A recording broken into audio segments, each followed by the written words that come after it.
bienvenue dans cette nouvelle vidéo. Merci d'être au rendez-vous sur cette chaîne. Alors on se retrouve pour la première chronique du potager. Voilà, une nouvelle idée, une nouvelle envie que j'ai eue, liée évidemment à mon potager. Donc je vous fais cette petite intro à l'intérieur pour le confort de vos yeux et de vos oreilles, puisque les vidéos en extérieur, j'en fais, hein, vous le savez, dans mes vlogs, je vous emmène souvent au jardin. Mais là je voulais faire quelque chose de spécifique pour le potager parce que c'est quand même assez spécifique et que je voulais pas tout mélanger, je sais pas, j'essaye, vous me direz si ça vous intéresse. Donc je regarde mon potager du coup, puisque je ne peux pas y être, puisqu'il y a encore plein de vent et que c'est très désagréable pour vos oreilles, j'en suis sûre. J'ai commencé à monter la séquence qui va introduire vraiment cette petite chronique justement. Et il y a du vent et il y a aussi un oiseau chanteur juste à côté. En plus de ma super tête du matin au jardin. J'espère, je sais pas du tout ce que ça va donner cette vidéo, mais on verra. Donc ce qui s'est passé, c'est que mon envie de potager est revenue. Et je me suis dit que ça serait sympa et que c'était motivant pour moi aussi de filmer des séquences. Donc je vous dis, je suis pas complètement au point et la séquence, une des grosses séquences où je vous montrais les achats que j'avais fait pour le potager est complètement inutilisable, mais c'est pas grave, on va faire ça autrement.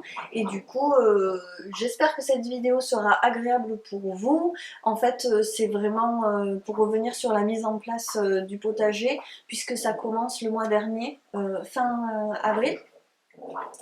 Et ça a déjà bien poussé, donc c'est chouette. Je voulais au moins celle-ci la faire sur un temps assez long. Je vais pas faire des vidéos sur le potager toutes les semaines, mais je sais pas, peut-être tous les mois, on verra. On verra la fréquence, mais c'est quand même quelque chose qui évolue bien et qui est assez agréable quand ça fonctionne. Vous allez voir, j'ai des déconvenus, mais ça je vous en reparle juste après, donc je vous laisse tout de suite pour débuter vraiment cette vidéo. J'espère que ça vous plaira. Alors, on se retrouve au potager du coup. J'avais dit, enfin disons que j'avais très peu de motivation pour le potager cette année parce que les années précédentes ont été catastrophiques.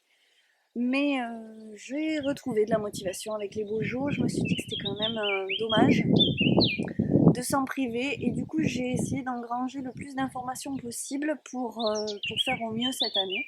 Je vais vous faire un petit état des lieux dans celle-là et vous expliquer ce qui est en projet. Je vais pas partir trop loin dans les projets parce que je fais vraiment au jour le jour. Donc, dans ce potager, j'ai surtout 2 carrés et on les a fait il y a 3-4 ans.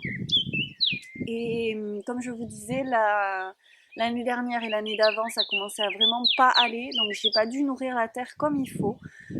Mes plants mouraient, ne donnaient rien, stagnaient ou vraiment mouraient. Donc, j'ai gardé ces carrés, mais je pense que pour rattraper les erreurs que j'ai faites avant, il va quand même falloir quelques saisons. Et comme je m'y suis mise au printemps, c'était trop tard. Pour nourrir la terre, il aurait fallu que je m'y prenne à l'automne dernier. Donc je ferai ça cette année. Ce que je vais essayer de faire, le vrai objectif, c'est de m'occuper du potager toute l'année. Donc on commence maintenant, hein, qu'est-ce que vous voulez.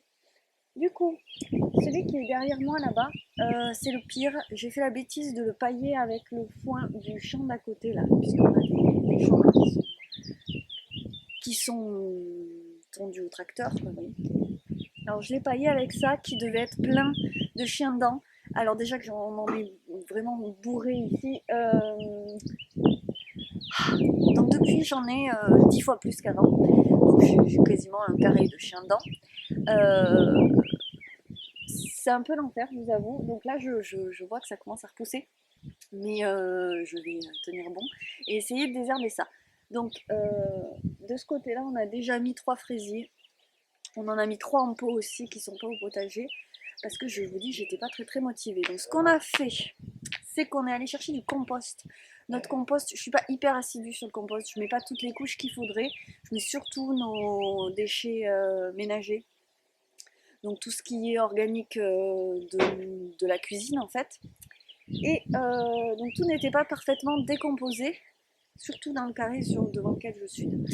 Donc en fonction de ça, comme la terre est moins fine, du coup je vais adapter, je mettrai plutôt des plants déjà formés et pas, je vais pas semer dans ces terres-là. Je commence à désherber, puis cette année il va falloir que je pense très bien mon paillage. L'année dernière j'avais mis de l'herbe, de la tonte que j'avais pourtant laissé un peu sécher. Bon, ça n'a pas été phénoménal, hein. Je l'ai trouvé comme...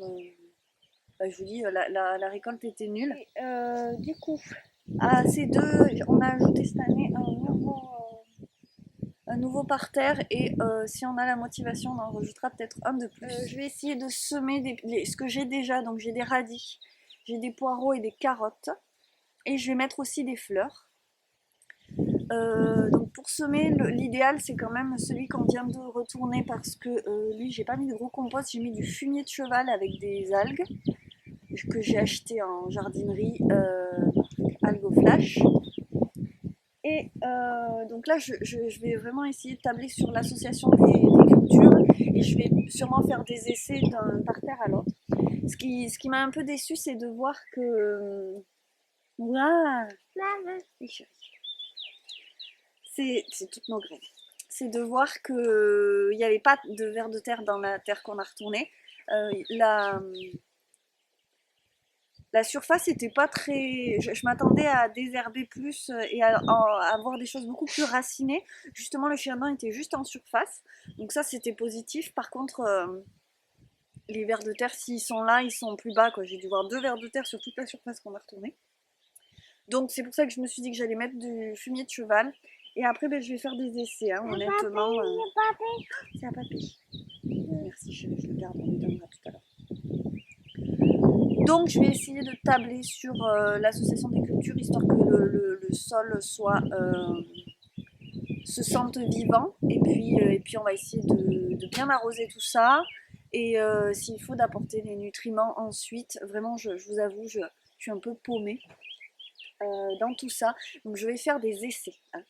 La terre qu'il y a ici, c'est pareil, pas de vers de terre, mais ça m'a pas étonnée parce que je l'ai pas assez nourrie. À mon avis, elle s'est fatiguée cette terre.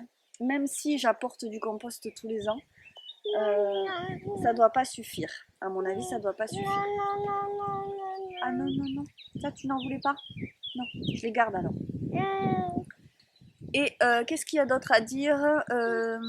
Les cultures que j'ai mises les années passées, c'était de la tomate et de la courge. Ça a quasiment rien donné l'année dernière, vraiment c'était catastrophique, vraiment.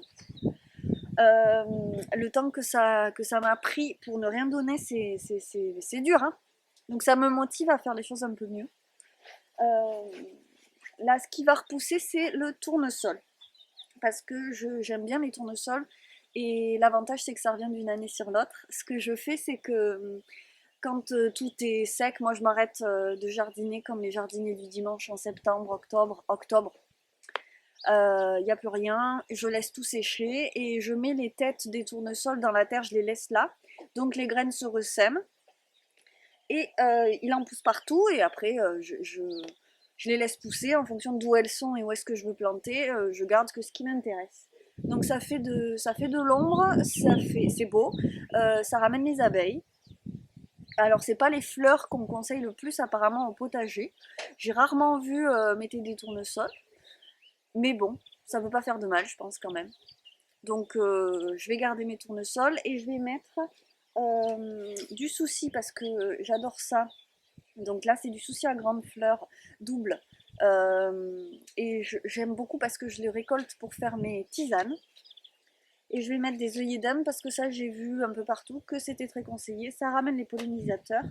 Ça plaît aux tomates, ça plaît à un peu tout en fait. Donc je vais mettre ça. On va les semer aujourd'hui. Et on va semer, oh, je suis pas sûre de moi là, hein. On va essayer de semer au moins des radis et peut-être des poireaux. Et après il y aura je vais essayer de ressemer du basilic parce que j'en ai des graines, mais je suis pas douée en semis du tout, hein. Oh là là, c'est rare que je dois pas avoir la régularité ou alors la terre est pas bonne. Ça reste une terre très lourde. C'est important de le dire ça. On a ici pas mal de veines d'argile, pas trop au potager, ça va. Mais c'est quand même une terre lourde. Ceci étant, honnêtement, c'est quand même une belle terre. Donc, quand je veux rajouter de la terre, je profite de la terre que me sortent les tops un peu partout sur le terrain. Et sinon, je vous dis, j'essaye de rajouter du compost et du fumier. Voilà. Donc je vais mettre les gants, je vais chercher ma fille et puis je vais essayer de semer quelques petites choses. Je vais filmer ça, puis on va voir ce que ça donne. Alors que je vous montre, là on a les fraisiers. Donc on en a juste 3. Et là donc, mais pas potes du tout. Le chien dent qui commence à repartir. Alors, le chien dent, c'est très très profond. Les racines sont énormes, donc moi j'essaie de creuser au maximum. Voilà, juste ça. Vous voyez juste ça, il y a tout ça dessous. Quel enfer!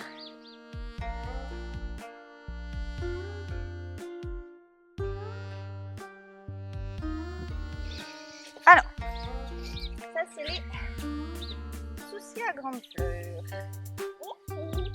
On y va, on ouvre.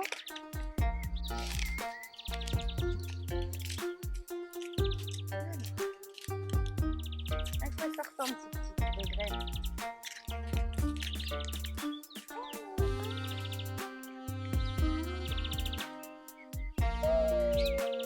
On va se mettre debout?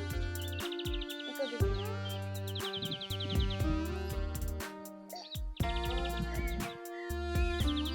Tiens, prends, et tu mets dans la terre.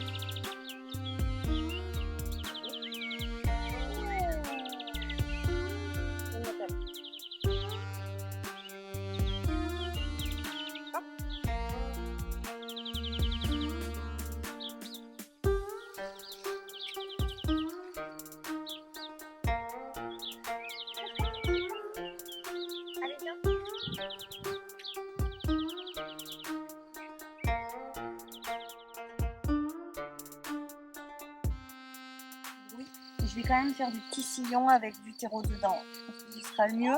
Là, je vais mettre radis. Radis. J'ai du mal à me décider parce que j'ai quand même pas beaucoup de surface. Alors dès que je vais mettre un truc, ça va conditionner le reste. Mais il faut bien le faire. Il faut commencer par quelque chose. Alors dans quel sens je le mets? Alors ce qui m'inquiète le plus, c'est ça. Là, moi, je pense que je vais pas avoir grand chose parce que ça, c'est des espèces de hannetons là. Et à mon avis, c'est ça qui va me couper mes racines. On a eu le tour sur les salades l'année dernière. On plantait nos salades et quand elles commençaient à pousser, quick. Donc ça, je suis très inquiète. On va tenter. Hein.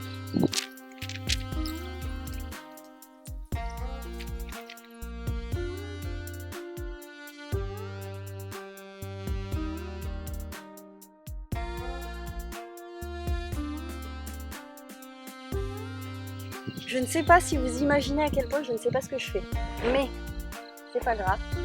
Hein, je me dis que ça doit rester du plaisir. Je vais essayer de faire en sorte que ça reste dans cette optique. Donc là j'ai mis radis rose, radis noir. Et là je vais mettre dans l'autre sens des mini radis. Ceux-là ils sont ronds, alors que les autres sont longs. Donc je vais faire... ici là, hop, une tranchée avec cela. Je vais tenter de le mettre dans la terre directement. Cela. Et à côté, je vais mettre des poireaux. Je vais semer un peu plus large parce que je pense que ce sera plus compliqué de germer du coup. Et là, je vais mettre des poireaux. Dans ce sens-là aussi. Après ces semis, il a bien plu, donc mes radis sont sortis. Il fallait vraiment éclaircir parce qu'il y en avait beaucoup trop. Donc je sais pas trop combien il faut en laisser, mais j'ai commencé. Hein. Je tente, hein, c'est une première fois. Alors, vous m'avez vu retourner ma terre et me demander si quand même ces vers qui étaient très présents, heureusement que j'ai finalement créé cette bande pour réaliser à quel point il y en avait et la quantité qu'il pouvait y avoir. Donc finalement je me suis renseignée et c'est effectivement un problème et c'est sûrement la cause des problèmes que j'ai eu les années passées puisque il s'agit du ver blanc qui donne ensuite le hanneton. Donc c'est pas un hanneton noir, le gros hanneton qui fait bzzz en volant, c'est un petit hanneton doré et c'est clairement un prédateur puisque ça s'attaque aux racines, ça mange les racines et ça coupe les plants, donc ça me coupait mes salades. Ça c'est déjà arrivé sur une salade cette année. Bref, après un moment d'abattement en voyant, je trouvais quand même que j'en avais beaucoup. Et en plus, apparemment, c'est des bestioles qui naissent début juin. Et moi, j'ai commencé à les voir. On a retourné en avril le parterre. Donc, ils étaient déjà là de l'année dernière. Je suis allée un peu abattue à mon magasin de jardinage juste à côté de chez moi. Donc je vis en plus dans une zone où il y a quand même pas mal d'agriculture. Ce magasin-là traite beaucoup avec des agriculteurs. C'est pas une jardinerie, hein, c'est pas gamme vert. On m'a vendu ça. On m'a vendu une poudre pour les insectes du sol. C'est une poudre blanche à mettre au fond du trou quand vous plantez. Donc ce n'est pas un traitement contre le ver blanc. C'est une solution ponctuelle quand vous plantez des choses. C'est histoire de pouvoir planter. Ça va pas... moi je pense que ça va pas les éliminer. Alors j'ai pas le détail exact de comment ça fonctionne. Je trouve ça dommage d'ailleurs. Bon, mais c'est censé fonctionner. Je suis pas folle de mettre des produits, mais là, je sais que rien ne va pousser, quoi, j'ai compris. Donc, en plus, on a quand même beaucoup de top, et je pense qu'on a aussi des taupins, ce qui est quand même... bon, on a des nuisibles, on est à la campagne. Je me dis que je vais tenter ça cette année. Essayer de trouver des solutions plus pérennes ensuite. Donc c'est utilisable en agriculture biologique, c'est l'histoire toujours c'est un principe actif d'origine naturelle. Bon, j'espère quand même que ça, il n'y a pas de... Voilà, j'ai quand même assez confiance en la personne qui me l'a vendu. Donc ça se met au fond de votre trou, à l'endroit où on va vraiment poser les racines, et aussi bien sûr au fond du sillon du semis, là où on va mettre les graines. Et l'idée étant que en poussant la plante, les racines de la plante vont se nourrir aussi de ce produit qui va déplaire au ver blanc. Ok, on va dire c'est ma première solution pour cette année, et je vais vous montrer un peu ce que j'ai fait. Euh, comment ça se fait, c'est très simple hein, finalement. Et je vais vous montrer ça sur quelques plantations tout de suite. Donc là, je vais avoir ma bordure avec mes soucis et les œillets. Et là, je vais planter bourrache et consoude. Et là, je vais mettre un plant de rhubarbe aussi.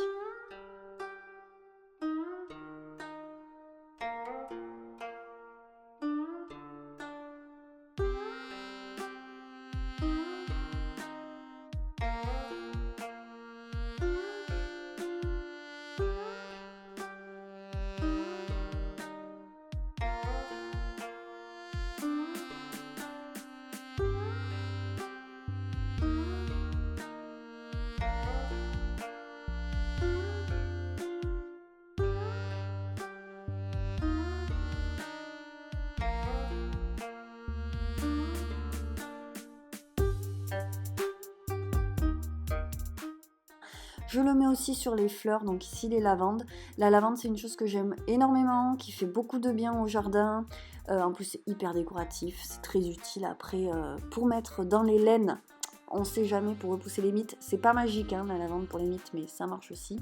Et je suis très contente donc de mettre cette plante qui va apporter beaucoup d'abeilles, et normalement qui va rester des années en place, et qui va grandir et me faire quelque chose de très décoratif en plus.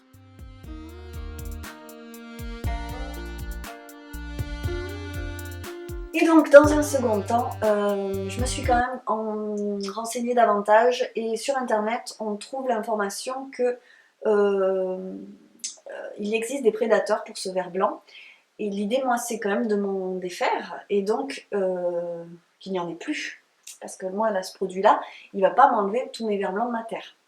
Donc l'idée est d'introduire des nématodes qui sont d'autres vers qui vont eux s'attaquer aux vers blancs. C'est une solution qui me plaît bien, d'introduire du vivant. Ça me dérange pas trop. Je sais qu'il y en a qui ont des petits soucis avec ça. Moi, je trouve que c'est une solution naturelle et assez logique. Donc, j'ai fait ça. J'ai commandé sur internet une quantité pour 50 mètres carrés. Et j'ai traité. J'ai fait ce traitement-là. Donc, j'ai filmé ça. Vous allez voir, c'est du Spielberg. J'ai filmé ça, j'étais avec ma fille en plus.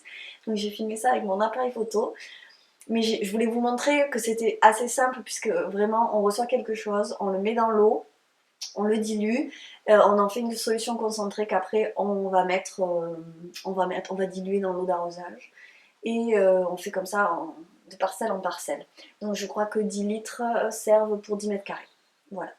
Donc mon arrosoir c'était pour 10 mètres carrés, j'ai fait au pif un petit peu. J'ai donc fait ça début mai, ouais, une première semaine de mai, et je vais le refaire puisque ça ne dure pas éternellement. Et il semblerait donc que la période de ponte, et d'éclosion en fait de ces vers-là, donc la période où ils sont le plus petits et donc le plus fragiles, et sûrement aussi le plus nombreux dans cet état-là, quoi, c'est début juin. Donc je vais refaire ça début juin, histoire de consolider le truc, et après j'arrête parce que ça va déjà me coûter un bras. Je suis à 25 € pour une dose pour 50 mètres carrés. Bon, moi je trouve ça cher, hein, mais bon, je suis embêtée sinon, donc que faire?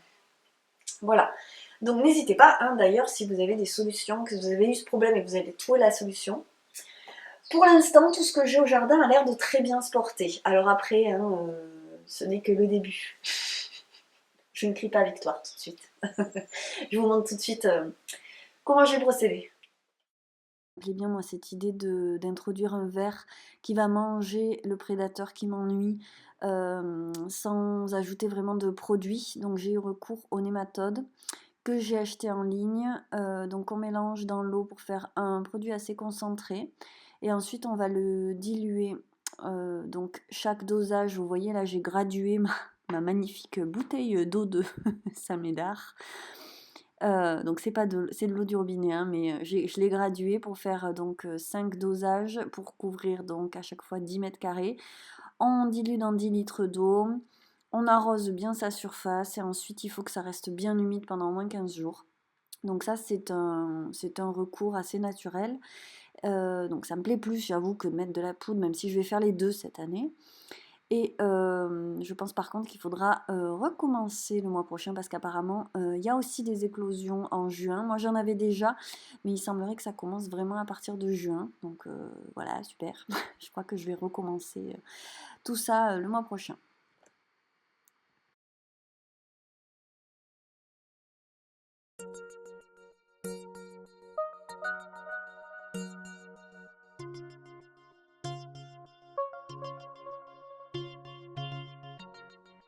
Ensuite, j'ai profité d'un petit week-end en famille dans le Tarn pour récupérer des orties parce qu'elles ne poussent pas vraiment chez moi. Et alors, vous voyez, j'ai galéré à les couper, mais je vous conseille la grosse cisaille. Chez moi, elle a disparu malheureusement. Donc j'en fais des petits morceaux et je vais mettre ça au fond de mes trous pour nourrir les tomates en fait. Les racines... quand elles arrivent aux orties, donc pas tout de suite, hein, je mets d'abord de la terre, je les recouvre de terre, ensuite je mets mon plant de tomates et une fois que la tomate grandit, quand la racine atteint l'ortie, ça lui fait un petit shoot d'azote et elle aime beaucoup ça. Donc c'est vraiment un plus quand vous voulez planter des tomates, moi je trouve. La tomate dans le vent. 18 pieds de tomates que je ne peux pas planter parce qu'il n'arrête pas de pleuvoir et que vraiment c'est quand même pas ce qu'elle préfère, l'eau. Ceci étant, voyez que elle a quand même besoin d'être plantée. Donc là il y a beaucoup de... tout ce qui est vert anis devant, c'est de la tomate cerise qui va aller dans les parterres. Et il y en a une qui ira en pot. Et sinon il y a un peu de tout et j'ai pas noté dessus donc ce sera la surprise. Voilà, mais elles attendent. Voilà, les trous sont prêts. En gros, elles attendent que moi, hein, mais bon. Alors, du coup, je vais vous faire le tour du jardin. Donc, vous voyez, j'ai un champ de coquelicots. Hop, juste en face, c'est magnifique, j'en profite à fond en ce moment. Et donc, on va commencer par ce carré où, en fait, vous voyez des pousses de courges qui, en fait, viennent du compost. Je vous insère la vidéo d'une courge en train de naître avec encore sa graine sur le nez et je trouve ça adorable. Donc ces courges là sont apparues toutes seules, du coup comme elles n'ont pas de traitement anti-ver blanc, je pense que je vais en déplacer certaines pour mettre dans les autres parterres Et à ce moment-là, je mettrai la poudre et celle que je garde, il faudra quand même que je les déplace un minimum et que je mette la poudre, je préfère. Donc ici, on a du réfort. Le réfort, on consomme la racine, c'est un condiment en fait, et c'est entre le wasabi et le radis noir. Et même si il a perdu sa couleur verte, vous voyez, il me fait des pousses. Alors typiquement, toi, je vais pas te garder mon coco, t'es vachement trop près de mon réfort. Donc ça, on consomme la racine, on la râpe, on est entre le wasabi et le radis noir. C'est quand même, normalement ça n'a pas d'exigence particulière, mais voyez, il est un peu douillé quoi, je crois qu'il a croisé une bête qui mange. Et pour autant, ça devient envahissant, hein, donc normalement il n'a pas d'exigence particulière, et comme il me fait des nouvelles pousses, je m'en fais pas trop. Là j'ai un petit chou kale, j'en ai mis un petit peu partout, j'adore ça, j'ai 6 plants en tout. Ça devient gros, hein. Donc ça c'est un chou, on consomme la feuille et ça peut se consommer cru ou cuit, j'adore ça. Et là j'ai mes trous de tomates. Alors j'en ai mis 3 ici, c'est pour ça que là on a la terre, parce que j'ai fait les trous, mais j'ai pas encore mis les tomates, il pleut vraiment trop, donc pas maintenant tout de suite. Mais... Et vous voyez au fond que j'ai mis mes orties. Là j'ai mis un plant de bourrache, ça c'est un ami au jardin, un vrai engrais vert qui amène aussi les abeilles. Et on a quand même un petit peu de tournesol. Il y en a beaucoup moins que de l'autre côté, mais il y en a déjà quelques-uns. Voilà pour ce parterre. Donc, ah non, j'ai aussi planté là, normalement c'est un concombre, si je me suis pas plantée, si j'ai pas confondu avec une courgette. Donc de ce côté, voyez un petit peu, c'est plus chargé déjà. Donc on a du tournesol par milliers, hein, tout ça, là, ça c'est du tournesol. Et donc là-dessous, on a mes semis de radis. Voilà, donc celui-là il est bien sorti, je vous le montre comme ça. Et il y en a donc plein. Voilà, là on en a d'autres. Ici... Et après c'est là-dessous, vous voyez. Hop là, voilà. Donc quelques radis. Et je vois aussi des tomates.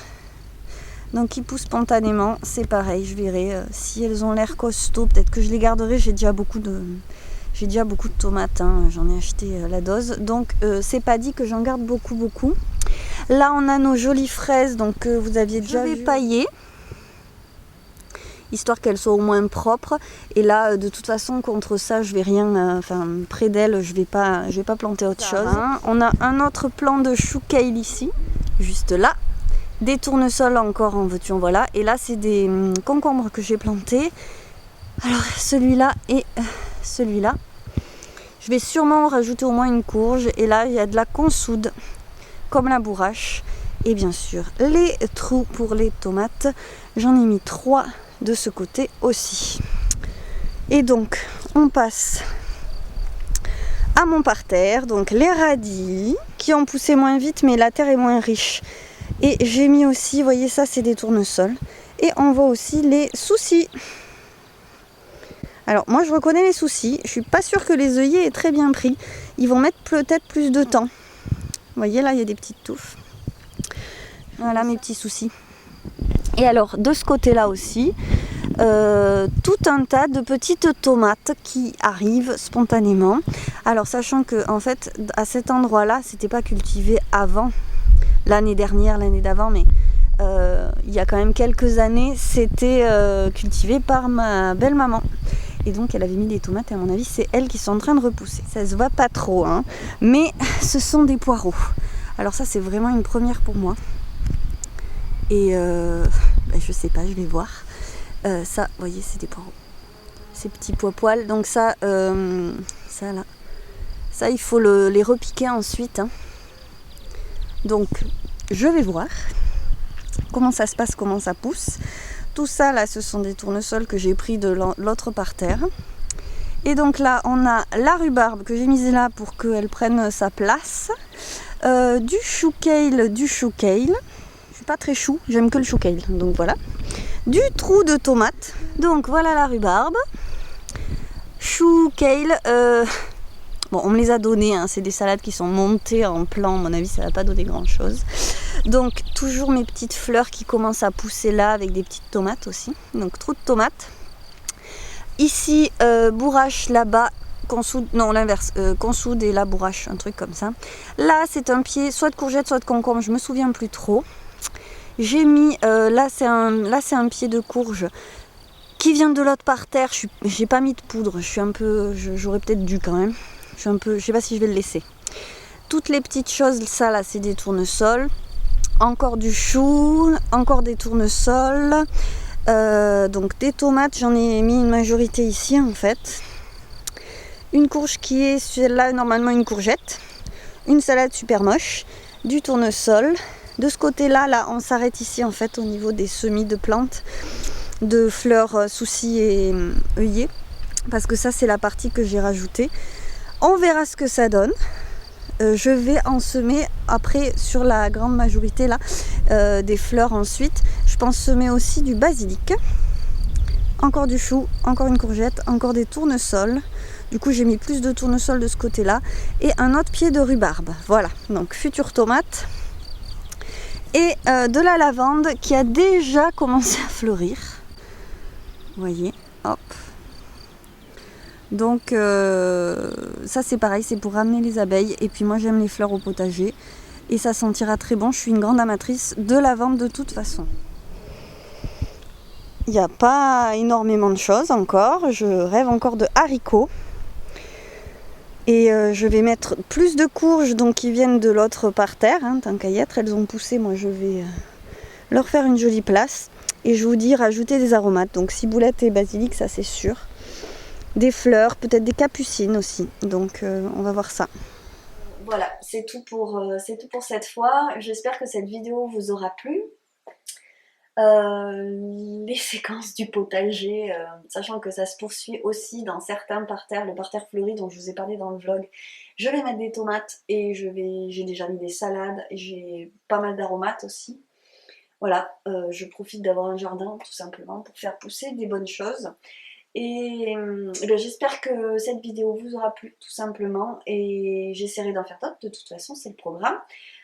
J'espère que surtout là, dans les prochaines chroniques du potager, je vais vous montrer des plantes en bonne santé et qui poussent bien, voilà.